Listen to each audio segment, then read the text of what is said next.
Halo semuanya, balik lagi kita belajar matematika. Bahasan kali ini tentang aplikasi turunan pertama sebuah fungsi. Di video kali ini kita akan membahas beberapa aplikasi atau penerapan dari turunan sebuah fungsi. Pertama, kita akan bahas tentang gradien garis singgung. Nah, seperti yang kita ketahui, gradien itu kan suatu kemiringan ya. Ilustrasinya seperti ini, misalnya ada suatu kurva. Kemudian di sini ada satu titik. Nah, di titik ini terdapat suatu garis yang menyinggung kurvanya. Nah, inilah yang disebut sebagai garis singgung. Kita akan mencari berapa kemiringan garis singgung ini menggunakan konsep dari turunan. Misalnya di sini terdapat kurva Y sama dengan fx.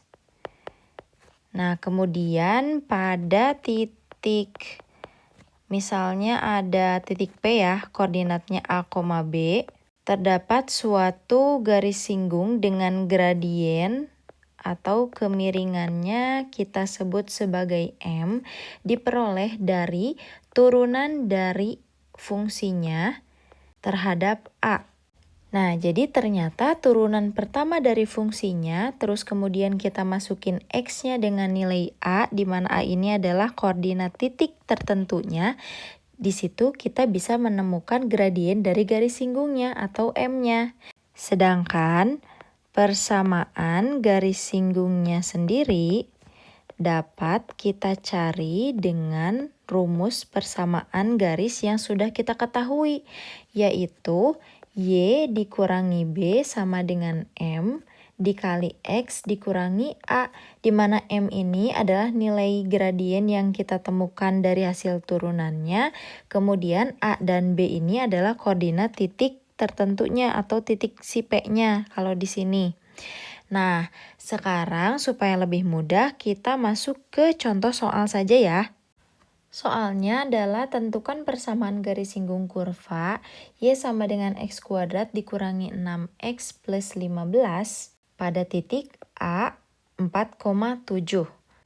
Nah, langkah pertama sebelum mencari persamaan garisnya tentunya kita harus mencari gradien dari garis singgungnya dulu ya, atau nilai M-nya.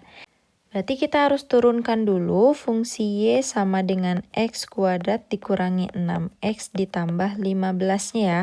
Kita cari Y aksen sama dengan X kuadrat diturunkan jadi 2X, terus min 6X diturunkan jadi min 6, ini 15 diturunkan jadi 0. Oke, berarti turunannya adalah 2X min 6. Sekarang kita punya di sini katanya titiknya adalah 4,7 koordinatnya. Ini artinya kita ganti si X yang di sini dengan koordinat X yang pada titik A-nya, yaitu 4. Berarti kita masukin ya. Berarti M sama dengan 2 dikali 4 dikurangi 6. 2 kali 4, 8 dikurangi 6 sama dengan 2. Maka gradien garisnya adalah 2. Setelah ini, baru kita cari persamaan garis singgungnya dengan menggunakan persamaan garis biasa yang ini. Berarti Y dikurangi B sama dengan M nilai gradien dikali X dikurangi A. Y dikurangi B-nya berarti kan ini ya. Ini A berarti ini B. B-nya 7. Berarti ini Y kurangi 7 sama dengan M-nya 2 dikali X dikurangi A-nya 4. Y dikurangi 7 sama dengan 2 dikali X, 2X, 2 dikali negatif 4, negatif 8. Terus kita buat jadi Y sama dengan 2X min 8, ini jadi plus 7. Maka Y sama dengan 2X min 1. Atau bisa juga kita tulis persamaannya bentuknya seperti ini. 2X min Y min 1 sama dengan 0. Boleh kita tuliskan persamaan bentuknya Y sama dengan atau juga persamaannya yang AX BY ya. Oke, ini boleh sama-sama saja. Jadi persamaan garisnya seperti ini. Nah, bahasan selanjutnya adalah tentang fungsi naik, fungsi turun, atau fungsi diam stasioner. Nah, ilustrasinya adalah seperti ini ya. Misalnya di sini ada suatu kurva. Bentuknya seperti ini. Nah, seperti ini bentuknya. Dari sebelah kiri, fungsinya ini dikatakan naik. Nah, sampai pada satu titik, di sini dia diam. Kemudian fungsinya turun lagi. Turunnya jauh. Kemudian di sini diam lagi. Terus fungsinya naik lagi. Diam lagi. Kemudian dia turun lagi. Nah, jadi itu perbedaannya ya. Ketika fungsi naik, fungsi diam. Terus ketika fungsinya turun, diam lagi. Terus dia naik lagi. Terus bisa juga jadi turun lagi ya. Nah, sekarang suatu fungsi dikatakan naik, berarti fungsi naik ya, ketika Y aksennya atau turunan pertamanya lebih dari 0. Itu fungsi naik. Berarti kondisinya ini. Kemudian ketika fungsi turun, ini berarti kebalikannya, bahwa nilai Y aksennya kurang dari 0. Terakhir, fungsinya diam atau yang disebut sebagai stasioner ya, ketika Y aksennya sama dengan 0. Sekarang kita coba satu contoh soalnya ya. Di sini diketahui kalau fungsi fx-nya x pangkat 3 dikurangi 6x kuadrat ditambah 9x ditambah 1. Kita harus menentukan interval x agar fungsinya naik dan juga agar fungsinya turun. Pertama, agar fungsi naik. Berarti kita harus mencari turunan pertamanya, kemudian turunan pertamanya harus lebih dari 0. Kita buat f aksen x-nya lebih dari 0. Kita turunkan fx-nya ya. Turunan dari x pangkat 3, 3x pangkat 2. Terus turunan dari negatif 6x kuadrat berarti jadi negatif 12x. Terus turunan dari 9x plus 9. Terus turunan dari 1, 0. Ini kita buat lebih dari 0. Terus di sini kita sederhanakan dulu ya biar mudah. Kita bagi dengan 3. Jadi 3x kuadrat dibagi 3, x kuadrat, terus min 12x dibagi 3 jadi min 4x, 9 dibagi 3 jadi positif 3. Ini supaya lebih sederhana aja koefisien-koefisiennya. Setelah ini kita faktorkan. Oke, berarti di sini x, kemudian faktor dari 3, 1 dikali 3, supaya jadi negatif 4, berarti di sini negatif 1 dan negatif 3 ya. Oke, berarti di sini kita punya intervalnya yang pertama x-nya berarti 1 paling kecil ya. Kemudian x-nya yang besarnya adalah 3. Oke, dari sini kan. Sekarang kita akan cek daerah mana yang memenuhi pertidaksamaannya. Kita cek dimulai dari yang sebelah kiri dulu ya. Yang kurang dari 1 ada 0. Kita uji masing-masing daerahnya ya. Pertama kita mulai dari daerah sebelah kiri. Kita ambil yang kurang dari 1 berarti ambil saja 0 ya. Di sini kan ada 0. 0 kita masukin ke pertidaksamaannya. 0 dikurangi 4 dikali 0, 0 ditambah 3 berarti positif 3. Daerahnya positif sebelah sini. Kemudian di tengah-tengah di sini kita ambil 2 ya. 2 kita masukin ke pertidaksamaannya, 2 pangkat 2, 4, dikurangi 4 dikali 2, 8, ditambah 3. 4 dikurangi 8, negatif 4, ditambah 3, negatif 1. Berarti di sini daerahnya negatif. Terus yang lebih dari 3 kita ambil 4 ya. 4 pangkat 2, 16, dikurangi 4 dikali 4, 16, ditambah 3. Ini 0 ditambah 3 berarti positif 3. Daerah sini positif. Sekarang kita lihat daerah mana yang memenuhi pertidaksamaan. Artinya yang lebih besar dari 0. Berarti kita ambil daerah yang positif ya. Maka berarti daerahnya yang sebelah sini. Kemudian daerahnya juga yang sebelah sini lebih dari 3. Maka bisa kita tulis nih intervalnya X-nya kurang dari 1 atau X-nya lebih dari 3. Nah, ini dia interval untuk fungsi naik. Sekarang kita lanjutkan untuk fungsi turun ya. Berarti yang B fungsi turun ketika Y-nya Y aksennya kurang dari 0. Turunannya pasti sama kan? Berarti 3x kuadrat dikurangi 12x ditambah 9 kita buat kurang dari 0. Sederhanakan jadi x kuadrat min 4x plus 3 kurang dari 0. Berarti difaktorkan jadi x min 1 dan juga x min 3 kurang dari 0. Kita cek lagi intervalnya ada 1 dan juga ada 3. Ini 0 kita masukin ke pertidaksamaannya. 0 dikurangi 0 ditambah 3 berarti ini positif juga. Terus ini berarti daerahnya sama seperti yang tadi ya, positif, negatif, kemudian positif.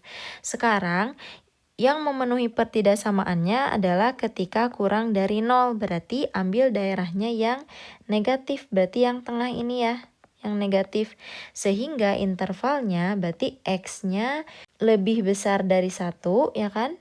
Tapi kurang dari 3. Nah, jadi ini interval untuk fungsi turunnya. Nah, ini berarti kita peroleh untuk fungsi f(x), dia fungsinya naik ketika intervalnya kurang dari 1 atau lebih dari 3. Dan fungsinya turun ketika pada interval lebih dari 1 kurang dari 3. Nah, jadi grafiknya seperti itu. Sekarang di sini ada contoh soal yang kedua. Kita harus menentukan nilai stasioner, kemudian koordinat titik stasioner, dan jenis fungsi dari fungsi f(x), x pangkat 3 ditambah 6x kuadrat dikurangi 36x ditambah 29. Berarti langkah pertama tentunya kita harus cari dulu turunan fungsinya atau f aksen x-nya. Turunan dari x pangkat 3 jadi 3x kuadrat ditambah 12x dikurangi 36. Ini kita buat sama dengan 0. Nah, setelah ini kita sederhanakan dulu koefisiennya supaya lebih mudah nanti faktorinnya. Jadi x kuadrat ditambah, ini dibagi 3 berarti jadi 4x, terus 36 dibagi 3, 12. Min 12 sama dengan 0. Difaktorkan jadi di sini x kemudian faktor dari 12 bisa jadi 6 dikali 2 ya. Supaya jadi 4 berarti 6 dikurangi 2. Sehingga kita punya x yang pertama adalah negatif 6 atau bisa juga x-nya 2. Yang ditanyakan di soalnya adalah nilai stasioner. Berarti kalau nilai stasioner, kita harus substitusi nilai X-nya ke fungsi fx-nya. Oke, berarti yang pertama kita masukin atau kita substitusi nilainya negatif 6 ya. Ke fungsi yang fx yang awal yang ini. Berarti jadi negatif 6 pangkat 3 ditambah 6 dikali negatif 6 pangkat 2 dikurangi 36 dikali negatif 6 ditambah 29. Negatif 6 pangkat 3 negatif 216 ditambah ini jadi positif 216. 36 dikali 6 berarti jadi 216 ditambah 29. Ini saling mengurangkan, kemudian 216 ditambah 29 jadi 245. Nah, nilai stasioner yang pertama 245. Kemudian kita cari lagi nilai F-nya ketika disubstitusi X-nya 2. Berarti 2 pangkat 3 ditambah 6 dikali 2 pangkat 2 dikurangi 36 dikali 2 ditambah 29. 2 pangkat 3 8 ditambah 2 kali 2 4 kali 6 24 dikurangi ini jadi 72 ditambah 29. Kita operasikan hasilnya adalah negatif 11. Nah, berarti Nilai stasionernya adalah 245 dan negatif 11. Sedangkan untuk titik stasionernya, berarti kan titik itu terdiri dari koordinat x, y ya. Berarti kita punya dua, yaitu ketika negatif 6,245 dan juga 2, negatif 11. Ini keduanya adalah titik stasioner dari fungsinya. Terakhir, kita tentukan jenis fungsi atau bentuk grafik fungsinya kira-kira seperti apa. Kita lihat, kita punya titik stasioner, berarti di sini kan titik ketika dia diam, yaitu ketika negatif 6,245, berarti ini Y-nya di atas ya, artinya dia titik maksimum.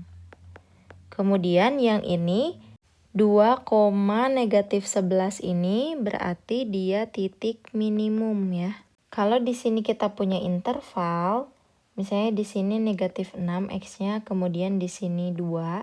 Ini kan kalau kita ambil ya, di sini ada 0 kan. 0-nya kita masukin ke sini. Jadi 0 ditambah 0 dikurangi 12, berarti di sini daerahnya negatif.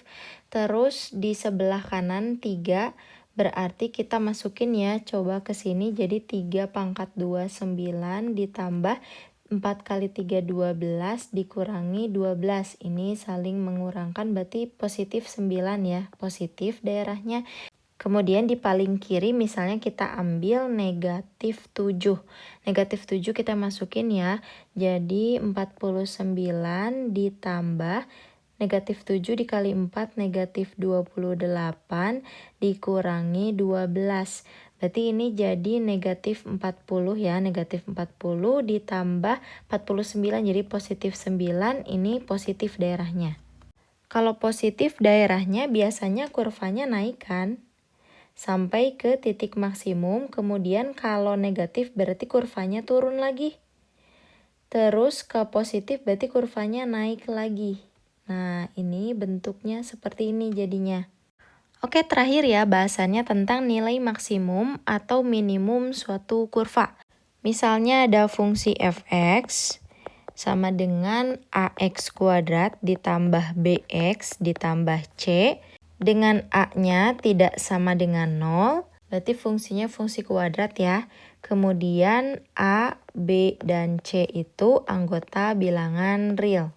Untuk mencari nilai maksimum atau minimum kurvanya, pertama harus dicari dulu turunan dari fungsi fx-nya atau f aksen x-nya. Turunan ini harus sama dengan 0, sehingga nanti kita memperoleh nilai x sebagai pembuat nilai maksimum atau minimum pada fungsinya atau kurvanya. Katakanlah misalnya X1. Nah, selanjutnya setelah ini, jika koefisien pada X kuadrat yang ini atau nilai A-nya kurang dari 0, maka nilai dari fx1-nya dia adalah nilai maksimum. Nah, sedangkan sebaliknya nih, ketika A-nya lebih besar dari 0, maka fx1-nya nilai minimum. Nah, ini dia konsepnya. Atau kalau kita ilustrasikan nih ya, kalau nilai maksimum itu kan ketika kurvanya itu terbuka ke bawah, berarti di sini nilainya. Sedangkan nilai minimum berarti ketika kurvanya terbuka ke atas, berarti di sini nilai minimum itu di bawah. Pertama kita tentukan dulu ya, apakah yang kita cari nilai maksimum atau nilai minimum. Kita lihat koefisien dari X kuadratnya. Ini kan koefisiennya itu atau nilai A-nya itu 1 kan ini. 1x kuadrat. Berarti karena 1 lebih besar dari 0, maka yang kita cari adalah nilai minimum. Nah, setelah ini baru kita cari turunan dari fungsi fx-nya. Fx sama dengan x kuadrat dikurangi 50x. Berarti turunan pertama atau f aksen x-nya adalah turunan dari x kuadrat 2x dikurangi turunan 50x 50. Terus di sini kita buat jadi sama dengan 0. 0 sama dengan 2x min 50. Maka kita cari x-nya berapa nih? 2x sama dengan 50 ya kan? Maka nilai x-nya 50 dibagi 2, 25. Ini nilai x-nya. Setelah dapat nilai x, kita masukin ke persamaan fx yang awalnya. Yang awal ya, fx sama dengan x kuadrat min 50x. Nah, kita ganti x-nya dengan 25. Berarti 25 kuadrat dikurangi 50 dikali 25. Ini dikuadratkan jadi 625. Negatif 50 dikali 25, 1250. Kita kurangkan ya, jadi negatif 625. Oke, berarti di sini kita punya nilai optimumnya, nilai minimumnya adalah negatif 625. Nah, jadi kayak gitu penyelesaiannya. Oke, di sini ada satu contoh soal lagi masih tentang nilai maksimum dan nilai minimum. Soalnya adalah keliling sebuah persegi panjang 100 meter, tentukan ukuran agar luasnya maksimum. Oke, berarti suatu persegi panjang pasti memiliki sisi panjang dan sisi lebarnya ya.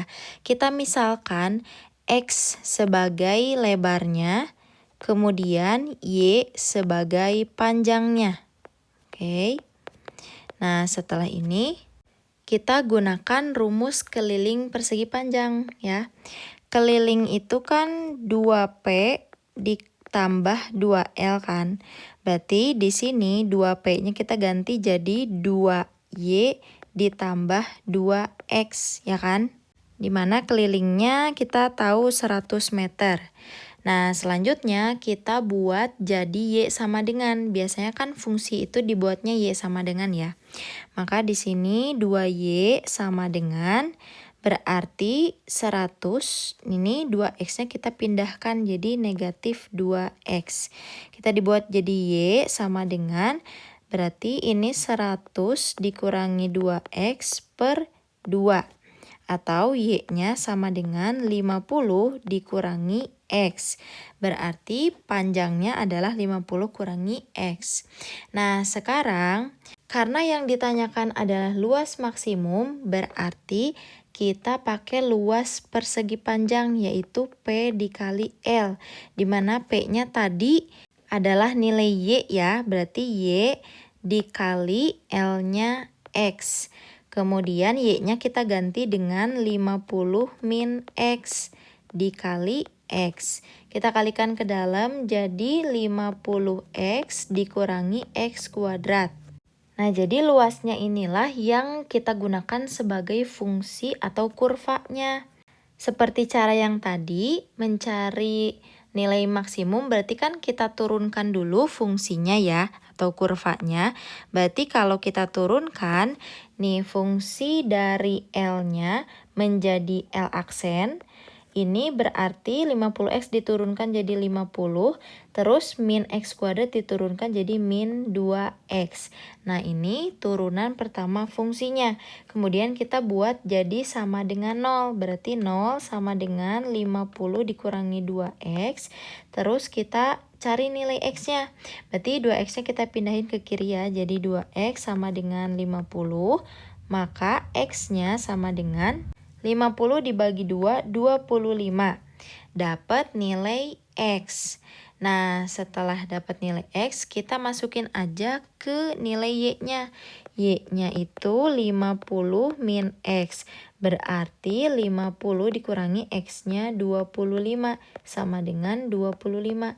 Sehingga ukurannya atau P-nya, panjang tadi kan nilai Y ya.